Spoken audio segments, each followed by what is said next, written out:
The sun had just begun to rise, painting the sky in soft shades of orange and pink. The air was fresh and the world seemed calm. It was the kind of morning that made everything feel peaceful and unhurried.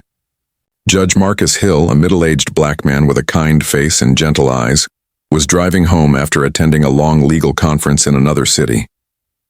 He had spent several days listening to discussions about justice, fairness, and equality, the very values he had always stood for. Now he was simply looking forward to some quiet time before returning to his courtroom duties. After hours of driving, Marcus noticed a small highway sign that read, "Rest area 1 mile ahead." Feeling a bit tired, he decided to stop for a short break. He turned off the highway and entered the rest area, which was quiet and nearly empty except for a few parked cars and a truck or two. Birds chirped in the nearby trees and a soft breeze rustled the leaves. Marcus parked his dark blue sedan near the edge of the lot, turned off the engine and stepped out to stretch his legs. He took a deep breath, enjoying the cool morning air. For a moment he felt completely at peace. He straightened his tie, checked his phone for messages, and smiled faintly at a text from his daughter, asking when he would be home. He typed back, "Almost there, sweetheart," and slipped the phone into his pocket. Everything seemed perfectly normal. Just an ordinary morning for an ordinary man on the road. But Judge Hill was not just any man. He was known in his city for being fair, patient, and deeply compassionate. A judge who believed in second chances and treated everyone with respect. Many people admired him. Yet at that rest area, in plain clothes and without the authority of his courtroom, he was simply another traveler. No one there could tell who he really was, and perhaps that was what made what happened next so powerful. As he walked toward a small vending machine to buy a bottle of water, Marcus noticed a patrol car slowly pulling into the lot. He didn't think much of it at first. Police cars often stopped at rest areas for breaks, and as a judge, he had worked with many good officers over the years. Still, a part of him always remained cautious. He had seen how quickly things could change when assumptions were made, how easily someone could be judged not for their actions but for the color of their skin. He brushed the thought aside and continued his small morning routine. He leaned against his car, sipping his water, and gazed at the rising sun. The sound of the patrol car's engine grew louder, and the vehicle came to a stop just a few feet away from him. 2 officers stepped out. They seemed alert, scanning the area, whispering something to each other as their eyes landed on Marcus. He didn't know it yet, but something about him, maybe his car, maybe his clothes, or maybe just his presence, and had caught their suspicion. They started walking toward him, their expressions serious. Marcus, always polite, smiled slightly and nodded as they approached. "Good morning, officers," he said in his calm, friendly tone. But instead of returning the greeting, one of them narrowed his eyes and asked, "What are you doing here, sir?" The question surprised Marcus.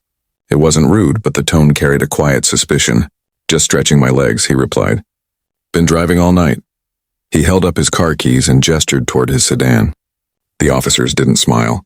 One of them asked for his identification, saying there had been reports of a stolen vehicle matching his car's description. Marcus blinked, a little confused, but not angry. "Of course," he said softly. He reached into his pocket for his wallet, moving slowly to avoid any misunderstanding. The morning that had started so peacefully now felt strange, tense, uncertain. He could feel their eyes watching his every move, as if each gesture might confirm their doubts. The world around him seemed to hold its breath. The birds had gone quiet and even the wind seemed to pause. Marcus had handled many cases involving mistaken identity and racial profiling, but he had never imagined he would become the center of such a moment. Still, his natural calm stayed with him. He thought to himself, "This will all clear up soon. They'll see who I am and it'll be fine." He handed over his driver's license with a polite smile. One officer took it while the other kept staring at him as if searching for something wrong. Marcus stood quietly, not wanting to make the situation worse. He noticed a few travelers glancing curiously from their cars, sensing that something unusual was happening. Inside, Marcus felt a quiet ache. Not fear, but sadness. He had spent years teaching young lawyers and officers about fairness, about judging people by their character and not their appearance. And yet here he was on a quiet morning, being looked at like a suspect before a word of truth had been spoken.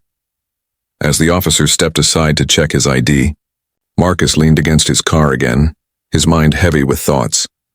He had faced tough courtroom battles and had seen injustice countless times, but this was personal. It was a reminder that no matter how educated, respected, or accomplished he was, there were still moments when people saw only the surface. The morning sun was now fully above the trees, but its warmth did little to comfort him. The rest area that once felt peaceful now felt like a stage, a place where he would soon witness a small yet powerful example of the very thing he had fought against his entire life. Little did he know, the day was far from over. Within the next few minutes, that quiet rest area would become the setting for a story that would spread across the country. A story about misunderstanding, dignity, and one man's calm strength in the face of injustice. The morning sun had climbed higher in the sky, casting a warm golden glow over the quiet rest area. Judge Marcus Hill still stood near his car, sipping the last of his water, unaware that his peaceful stop was about to turn into something unforgettable. The air was calm and everything seemed ordinary until a sound broke the silence. The low hum of a patrol car engine grew louder as a black and white police cruiser slowly entered the parking lot. 2 officers were inside, talking softly. They had been patrolling the highway, watching for any suspicious vehicles. One of them, Officer Daniels, was young and eager, new to the force and full of energy. The other, Sergeant Blake, was older, with years of experience but a hard, impatient look in his eyes. As they scanned the rest area, their attention was drawn to Marcus's car parked neatly at the far end. It was a clean, dark blue sedan, but something about it seemed to catch Blake's attention. "Doesn't that car look familiar?" Blake muttered. Daniels shrugged, glancing down at the notes on their computer screen. Earlier that morning, a report had gone out about a stolen vehicle of a similar color and model. Without checking further, Blake made a quick assumption. "Let's see what he's up to," he said, steering the car toward Marcus. Marcus noticed them approaching, but he didn't think anything of it. He had worked with many police officers during his years as a judge, and he respected their duty. He thought they might be stopping for coffee or just stretching their legs like he had. But as the cruiser stopped right beside his car, he felt a small knot of unease in his stomach. The way they looked at him, it wasn't casual. It was calculating. Sergeant Blake stepped out first, resting one hand on his belt. His eyes were sharp, scanning Marcus from head to toe. Daniels followed, his expression unsure, trying to copy his senior's firmness. Marcus straightened up, polite as ever, and gave them a friendly nod. "Good morning, officers," he said, his voice calm and even. Blake didn't smile. "Morning," he replied curtly. "Can we ask what you're doing here, sir?" The question hit Marcus unexpectedly. His expression softened into a polite smile. "Just taking a short break. Been driving for a few hours," he said, holding up his coffee cup as proof. But Blake wasn't satisfied. "Can I see your ID?" he asked, his tone more demanding than polite. Marcus hesitated, surprised by how quickly the situation was turning tense. "Of course," he replied quietly. He reached into his pocket for his wallet, moving slowly and carefully. He'd seen too many situations go wrong simply because someone moved too fast. Daniel shifted uncomfortably, sensing that something didn't feel right. "Sarge, maybe we should," Blake interrupted. "Just stay alert." Marcus handed over his driver's license, his calm never breaking. Blake snatched it, walking back toward the patrol car to run his name. Daniel stayed behind, standing awkwardly in front of Marcus. For a moment, neither of them spoke. The world around them seemed oddly quiet. A few cars passed by on the highway, their distant sound blending with the rustle of the trees. Marcus tried to ease the tension. "Long morning?" he asked, offering a gentle smile. Daniels gave a small nod. "Yeah, it's been busy." His voice was polite but nervous. He couldn't help but notice how calm and respectful the man in front of him was. Nothing like the people they usually dealt with in tense stops. Meanwhile, inside the patrol car, Sergeant Blake was typing Marcus's details into the computer. His jaw tightened when the screen took longer than usual to respond. He looked out the window at Marcus, suspicion still clouding his mind. He looks too calm, Blake thought. Maybe he's hiding something. When the results finally appeared, Blake frowned. The name Marcus Hill sounded familiar, but he couldn't place where he had heard it before. Still, he wasn't ready to let go of his assumptions. "Keep an eye on him," he called out to Daniels. Daniels nodded, but his instincts were starting to disagree with his superior's confidence. Marcus didn't act like a criminal. He carried himself with quiet dignity, every gesture thoughtful, every word measured. Something about him commanded respect, though neither officer knew why yet. Marcus stood quietly, watching the older officer glance between him and the computer. He could tell what was happening. He had seen this same pattern before, in courtrooms and news reports, even in his own experiences as a young man. Suspicion without reason, judgment without understanding. He sighed softly, feeling a mix of disappointment and sadness rather than anger. When Blake returned, he asked Marcus more questions. Where he was coming from, where he was headed, why he had stopped here. Marcus answered every question politely, offering his conference badge as proof that he had been at a legal event. But Blake barely looked at it. "Do you mind if we take a look around your car?" he asked suddenly. Marcus blinked. "Is there a reason, officer?" he asked, keeping his voice calm. Blake crossed his arms. "Just standard procedure." At that moment, Marcus realized this wasn't going to end quickly. His respect for law enforcement remained, but he could feel the unfairness wrapping around him like a heavy fog. He didn't want to argue, but he also knew his rights. "I'd prefer you not search it without cause," he said quietly. That single line made Blake's face tighten. "Sir, please keep your hands where I can see them," he said sharply. The situation was shifting again, faster, darker. Daniel's heart raced as he looked between his superior and Marcus, unsure of what to do. Marcus slowly raised his hands, showing he meant no harm. He felt the weight of their mistrust pressing on him, and a part of him already knew that this misunderstanding was about to grow much worse. The rest area, moments ago peaceful, now felt like a stage for something neither side could stop. What had begun as a quiet morning was now the beginning of an encounter that would soon make headlines across the nation. A moment of mistaken judgment that would reveal a truth no one expected. The tension in the air was sharp enough to feel. What had started as a calm morning now carried a strange heaviness, like the quiet before a storm. Judge Marcus Hill stood near his car, hands raised slightly, trying to stay calm. He could feel his heart beating faster, but his voice remained steady. He had seen situations like this too many times in his courtroom, moments where fear, misunderstanding, and pride collided in dangerous ways. Only now he wasn't the judge watching from a distance. He was the one living it. Sergeant Blake's expression had hardened. The older officer's eyes were full of suspicion, and his tone left no room for patience. "Sir, step away from the vehicle," he ordered. Marcus hesitated for a moment, glancing at Officer Daniels, who looked uncomfortable but didn't speak up. Slowly, Marcus moved a step back, keeping his voice even. "Officers, I assure you, there's been a misunderstanding. I can explain. Hands where I can see them," Blake interrupted sharply. The sound of those words hit Marcus like a cold wave. He had said those same words countless times while presiding over criminal cases, but never imagined they'd be directed at him in this way. He followed the command without argument, lifting his hands higher. Around them, the rest area had grown still. A couple sitting in a nearby car watched quietly, sensing something wasn't right. Blake reached for his radio and spoke quickly, mentioning a possible suspect. Marcus felt his chest tighten. "A suspect?" he thought. "Is that really what they see when they look at me?" Daniels, the younger officer, shifted uneasily. "Sarge, maybe we should wait for confirmation first," he said softly. But Blake's pride was already in control. "You don't question a direct order," he snapped, glaring at his partner before turning back to Marcus. "Turn around and place your hands behind your back." Marcus's eyes widened slightly. "Officer, please. I'm a judge. My identification is in your car. Just check it again." But his words didn't matter. Blake had already made up his mind. He grabbed Marcus's wrist, twisting it roughly behind his back. The other hand followed, cold metal cuffs clicking tightly around his skin. Marcus winced, not from pain, but from the deep sting of humiliation. He had spent years standing for justice, yet in that moment he was treated as if he were beneath it. Daniel's stomach turned. He had never been comfortable with this level of force, especially toward someone who was calm and cooperative. But his voice failed him. He looked away as Blake pushed Marcus slightly forward, muttering something about procedure. "Sir, you're being detained while we sort this out," Blake said sternly.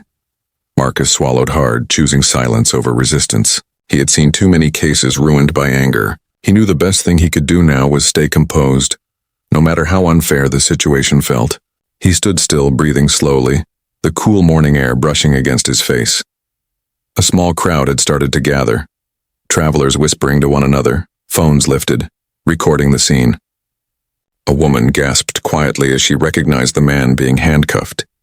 She had seen him once on the local news speaking about equality and law reform. "That's Judge Hill," she whispered to her husband, who shook his head in disbelief, but the officers didn't hear her. Blake continued to question Marcus harshly, his words sharp and full of misplaced authority. "Where did you get this car? Who's the owner?" "It's mine," Marcus replied softly. "I've had it for years." "If you'd just save it," Blake cut in.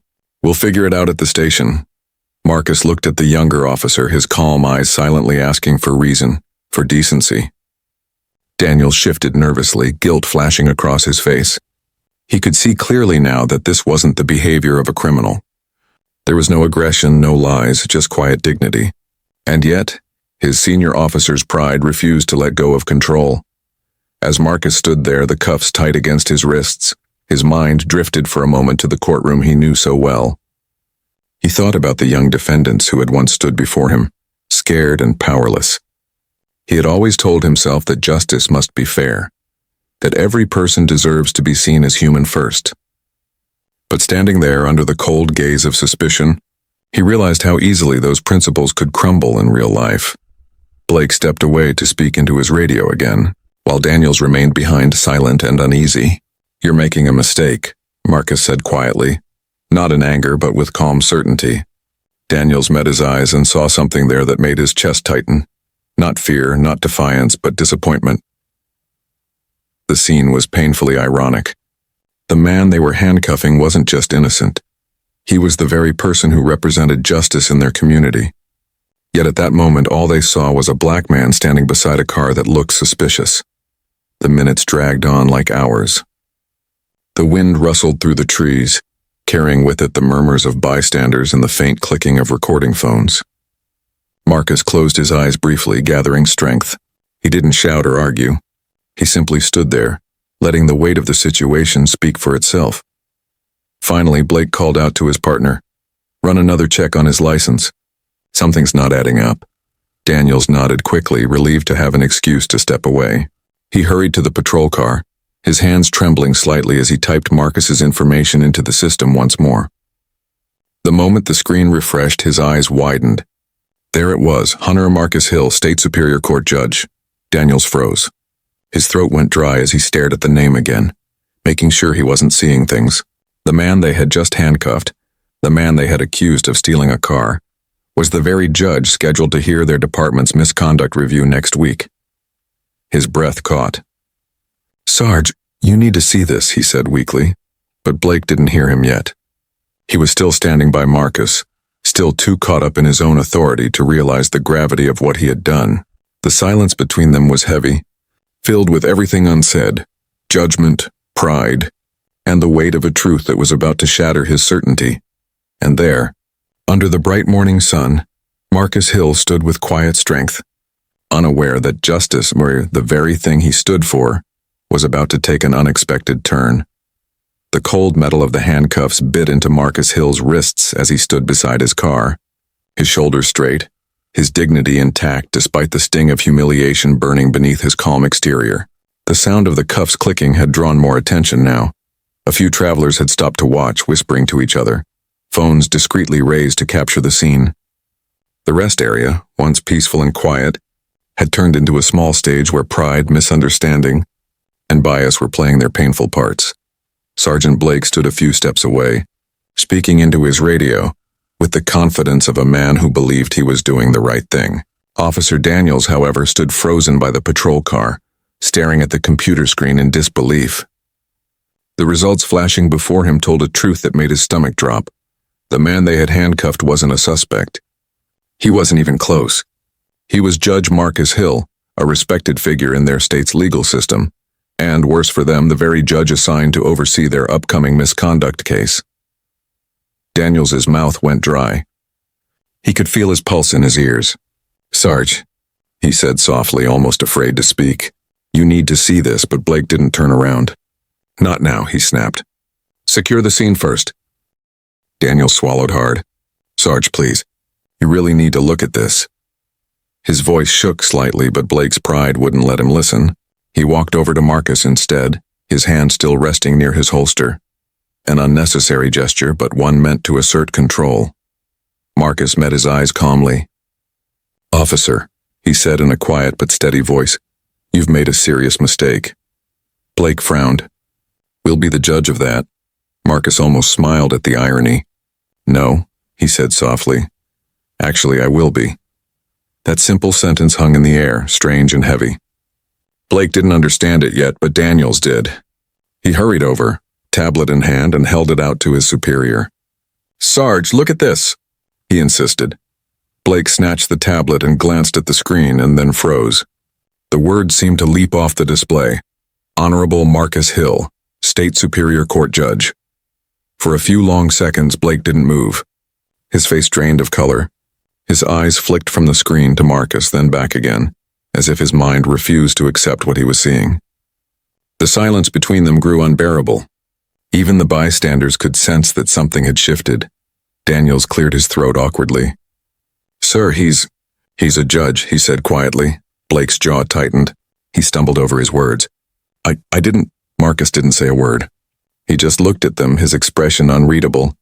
There was no anger, no shouting, only disappointment. His calm was disarming, and it made the officer's embarrassment even sharper. Blake quickly reached for the key and unlocked the cuffs, his hands trembling slightly. Judge Hill? I'm so sorry, sir. We had no idea.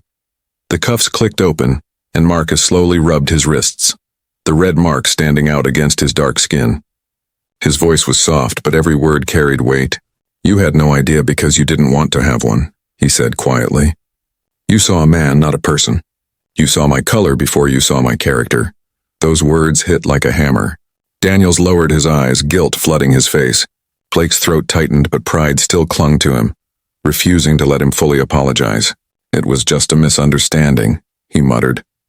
Marcus raised an eyebrow. A misunderstanding can be corrected, he replied. But a mindset like that can destroy lives. The silence that followed was deep and uncomfortable. Even the few people watching didn't dare speak. The wind blew softly through the trees, the only sound cutting through the tension. The truth of his words hung there, heavier than the shame the officers now carried. One woman who had been recording lowered her phone. She felt tears in her eyes. She'd seen too many stories like this, but to witness it firsthand, to see a man of such composure treated this way, broke something in her. Blake finally took a deep breath, his voice low and unsteady. Judge Hill, please understand, we were just following protocol. Marcus looked at him with a calm sadness. Protocol is supposed to protect people, he said, not humiliate them. Daniels nodded slightly, unable to meet his gaze. Sir, I truly am sorry, he murmured. If I had known... Marcus stopped him gently. That's just it, Officer Daniels. You shouldn't need to know who someone is to treat them with respect. That sentence pierced through both men more deeply than any lecture ever could. Blake's eyes darted away, unable to hold the weight of his mistake. He had handcuffed the very man who stood for fairness, the one who had defended officers like him in the past when they were falsely accused. Now he had become the embodiment of the very injustice he thought he was preventing. For a moment, no one spoke. Marcus turned and looked at the open highway stretching beyond the rest area. Cars kept passing, unaware of the small drama that had unfolded in this quiet corner of the world, a moment that would soon echo far beyond it. He took a slow breath and straightened his shoulders. I'm leaving now, he said finally. His tone was firm but not angry. I won't be filing a complaint, but I hope this moment teaches you more than any courtroom ever could. The officers stood silently as Marcus got back into his car. The engine started, and for a brief second, his reflection in the rearview mirror showed a man still composed, still strong, but deeply disappointed. He drove away slowly, the soft hum of his engine fading into the distance. Daniels turned to his superior, still stunned. What do we do now? Blake didn't answer. His pride had shattered completely. All he could do was stare at the road where Marcus's car had disappeared and whisper under his breath, God help us next week. Because he knew the truth, in just a few days, they would be standing before that same man again, not as officers with authority, but as defendants facing judgment from the one they had humiliated. And this time, it wouldn't be them who held the power. The drive away from the rest area felt endless for Judge Marcus Hill. The road stretched ahead, lined with golden trees swaying in the morning breeze, but his mind wasn't on the scenery. His hands still carried faint red marks from the handcuffs, small physical reminders of a much deeper wound.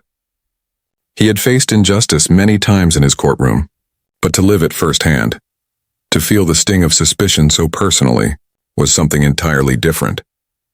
Behind him, the two officers stood in silence, the gravity of what they had done beginning to sink in. Sergeant Blake leaned against the patrol car, staring blankly at the ground, while Officer Daniels still held the tablet with Judge Hill's name glowing on the screen. The moment of realization had hit them hard, and neither of them knew what to say. "Did we just—" Daniels started, his voice barely above a whisper. Blake didn't let him finish. "Yeah," he muttered, his throat tight. "We did." The weight of embarrassment was crushing. For years, Blake had considered himself a good officer, firm, fair, and experienced. But what he had done this morning had shattered that image completely. He had handcuffed a man not because of evidence or proof, but because of instinct. An instinct shaped by bias he had never cared to admit existed. And that man wasn't just anyone. He was Judge Marcus Hill, a figure of authority, respect, and moral strength. The very same judge who was set to preside over their internal misconduct hearing in just 6 days. The realization hit like thunder. Blake's heart sank into his stomach. He thought of the courtroom, of standing before the man he had just humiliated. The memory of the cuffs closing around the judge's wrists replayed in his mind like a cruel echo. Daniels finally broke the silence. "We should call it in," he said. Blake hesitated. "And say what? That we arrested a superior court judge by mistake?" His voice cracked with shame. "No, we'll report it later. I need to think." But Daniels wasn't convinced. He looked down at the tablet again, reading the judge's name as if trying to make sense of it. "He didn't even yell," he said softly. "Did you notice that?" He didn't argue, he just stood there. Blake closed his eyes. "That's what makes it worse," he admitted. Meanwhile, Marcus drove quietly, his thoughts heavy but clear. He wasn't angry, not in the way most people would expect. What he felt was sadness. A deep, weary sadness that came from seeing once again how quickly people judged based on appearances. He had spent his career trying to remind others that justice was blind, but the truth was, many people's eyes were still wide open, and often looking at the wrong things. As he pulled onto the main highway, his phone rang. It was his assistant Clara calling from the courthouse. "Good morning, Judge Hill," she said cheerfully. "Just checking if you'll be back in time for the pre-trial meeting later today." Marcus took a deep breath. "Yes, Clara," he said quietly. "I'll be there, but there's something we'll need to talk about first." Later that afternoon, back at the courthouse, whispers spread quickly. Word of what had happened at the rest area had already begun circulating online. Someone had recorded the incident, and the video was gaining attention faster than anyone expected. The clip showed Marcus standing calmly in handcuffs, speaking softly while the officers avoided his eyes. The caption read, "They handcuffed a black man, then learned he was the judge." Within hours, the video had gone viral. News stations picked it up, social media flooded with outrage, and messages of support poured in from all over the country. People were angry, not just for Marcus, but for what the situation symbolized. It wasn't just about one man being disrespected. It was about a system that allowed such assumptions to take root. When the police department's chief saw the footage, he immediately ordered an internal review. The names of the officers involved quickly surfaced. Sergeant Blake and Officer Daniels, the same two men due to appear before Judge Hill the following week for a prior misconduct complaint involving racial bias during traffic stops. The irony was too sharp to ignore. That evening, as Marcus sat in his quiet office, the phone on his desk buzzed repeatedly with calls from journalists and colleagues. He ignored most of them, staring instead at the small reflection of his face in the darkened window. He wasn't thinking about revenge or public humiliation. He was thinking about what to do next, how to turn this painful moment into a lesson that could open eyes rather than close doors. Meanwhile, at the precinct, the two officers sat in their superior's office, pale and shaken. Blake spoke first, his voice trembling. "Sir, I take full responsibility. I didn't know who he was." The chief's tone was cold. You didn't need to know who he was, he replied. You just needed to treat him with respect. That's what you swore to do. Daniels looked down, his voice barely a whisper. He told us that, he said. He told us we should see people for who they are, not what they look like. The chief sighed. You'll be lucky if that man doesn't file a lawsuit, but I have a feeling he won't. That man's reputation is built on grace. Blake felt the words cut deep. Grace, he repeated, staring blankly at the floor. As night fell, the story spread across every news outlet. Headlines flashed everywhere. Judge wrongfully detained by police. Responds with dignity, not anger. People praised Marcus Hill for his calmness, his poise, and his refusal to lash out. To many, he had become a symbol of quiet strength in the face of ignorance. But to the officers, it was a haunting reminder that truth has a way of finding its way to light. They hadn't just handcuffed a man. They had handcuffed the very embodiment of justice itself, and the next time they would see him, it would be in court, where roles would be reversed, and the judgment they had once passed so easily would finally come full circle. The courtroom was quiet, almost too quiet. The hum of fluorescent lights filled the space as Judge Marcus Hill sat at the bench, his robe neatly draped, eyes calm but sharp. Outside, whispers traveled through the hallways. The story of the rest area incident had reached nearly everyone in the district. People were curious, shocked, and in some cases outraged. But inside the courtroom, all eyes were on the two officers who had been involved in the arrest. Sergeant Blake and Officer Daniels stood at the front, their uniforms crisp, but their pride in tatters. Blake shifted nervously, avoiding the judge's steady gaze. Daniels, younger and more uneasy, fiddled with his notebook, unable to meet anyone's eyes. Both men had expected a reprimand, perhaps a quiet scolding behind closed doors, but this was different. Judge Hill had called for an official hearing, and now they were standing before him, not as law enforcers but as defendants in a case of procedural misconduct. The judge's voice broke the silence, calm but carrying a weight that made both officers flinch. Officers, he began, what happened at the rest area last week was not merely a procedural error. It was a failure to uphold the very principles you swore to protect. You acted on assumptions, not evidence. You judged a man by appearance, not character. You treated a citizen, a human being, when with humiliation and disregard. Blake opened his mouth to speak but found no words. He had rehearsed apologies in his head countless times since that morning, but none felt adequate. Daniels finally spoke, his voice low. Judge Hill, we're sorry. We didn't know, Marcus raised a hand, stopping him. Your ignorance is no excuse, he said softly but firmly. Ignorance without reflection is what allows injustice to persist. You handcuffed me because of the color of my skin and a suspicion without foundation. That moment could have escalated. It could have ended in violence. You need to understand that the weight of authority comes with responsibility. The courtroom was silent, every word hanging heavy in the air. Blake swallowed hard, feeling the full measure of shame press on his chest. He realized now that no casual apology would undo what had happened.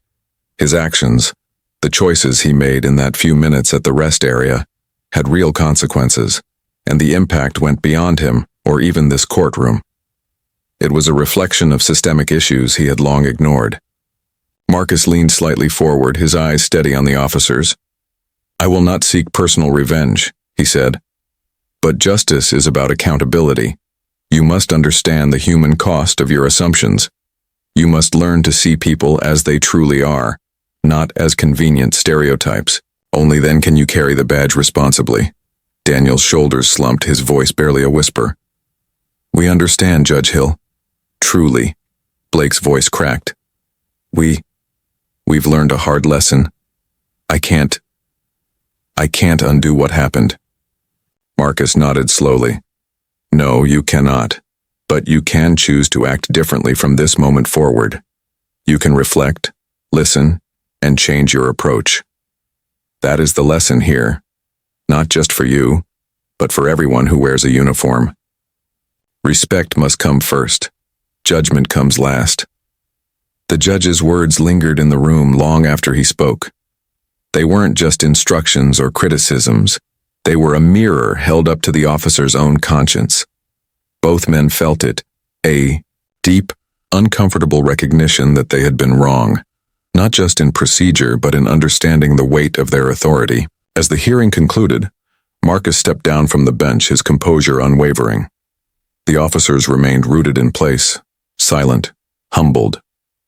The courtroom doors opened, and a light breeze drifted through, carrying with it the echoes of lessons learned in the quiet power of dignity maintained even under unjust circumstances.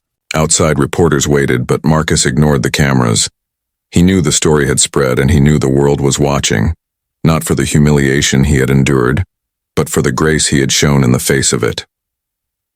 For Blake and Daniels, the incident would haunt them, but it would also teach them painfully, undeniably, that authority is meaningless without respect and awareness. In that moment, the rest area incident became more than a viral story. It became a lasting reminder of what real accountability looks like. Not anger, not vengeance, but the quiet insistence on justice, fairness, and humanity. Marcus Hill left the courtroom that day knowing that the officers had been given a choice: to continue blindly in their old ways, or to carry the lesson forward and prevent such mistakes from ever happening again. And though the apology they offered was insufficient to erase the past, it marked the beginning of reflection, a small, fragile step toward change. The weeks that followed the incident at the rest area carried a quiet intensity, one that lingered in unexpected ways. Judge Marcus Hill returned to his courtroom, resuming his duties with the same calm professionalism he had always carried, but the experience had left a deep impression, not of anger, but of reflection. He knew that moments like these, though painful, were also opportunities. Opportunities to teach, to illuminate, and to challenge the assumptions that too often clouded human judgment. The video of the handcuffing had gone viral, spreading across social media and news platforms.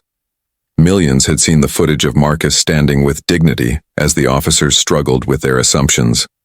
Comments poured in, some outraged, some reflective, but many highlighting a critical truth. Respect and humanity should never depend on appearances. For Marcus, the attention was secondary. What mattered was the lesson the officers had learned and the small ripple of awareness now reaching countless others. Back at the precinct, Sergeant Blake and Officer Daniels were still grappling with their actions. The humiliation of being publicly exposed, coupled with the knowledge that the man they had wrongly detained would soon preside over cases involving them, weighed heavily. But over time, something shifted. They began to question their own biases, their quick judgments, and the assumptions they carried silently into every encounter. Conversations they might once have ignored became lessons in empathy and self-awareness. In the courtroom, Marcus observed more than just the proceedings. He noticed how people responded differently when treated fairly and respectfully. He saw young defendants lean forward, listening carefully, no longer defensive but engaged. He saw officers who had once bristled under scrutiny start to reflect on their actions. The encounter at the rest area became a quiet catalyst for change. Not dramatic, not sensational, but persistent and profound. Marcus often thought back to that morning, to the quiet rest area that had seemed so ordinary before everything changed. He remembered the initial tension, the sudden humiliation, and the calm he had held in the face of it. And he realized something important. Justice isn't only delivered in courtrooms or in decisions on paper. It is delivered in how people are seen, treated, and acknowledged as human beings every single day. The officers, too, carried that lesson forward. Blake began participating in community programs on racial bias and police awareness. Daniels, inspired by Marcus's composure and insight, dedicated time to mentoring younger officers about empathy, patience, and respect. Though their mistake could never be erased, the way they used it to grow became a quiet redemption. Marcus's life returned to its rhythm, hearings, meetings, and conference calls. But he no longer saw his role only as a judge in legal matters. He saw it as a moral compass for his community, an example of how dignity and patience could turn even the most difficult moments into lessons that ripple far beyond a single incident. Years later, the story of that rest area would still be told, not as a tale of humiliation, but as a story of reflection, growth, and the subtle power of grace. Marcus Hill had shown that justice isn't just about the law. It is about how we honor the humanity of every person we encounter, no matter who they are, where they come from, or what assumptions we might carry. And in that quiet, profound way, a single morning at a rest area became more than a mistake. It became a lesson for everyone who heard it, a reminder that empathy, awareness, and respect are the true foundations of justice.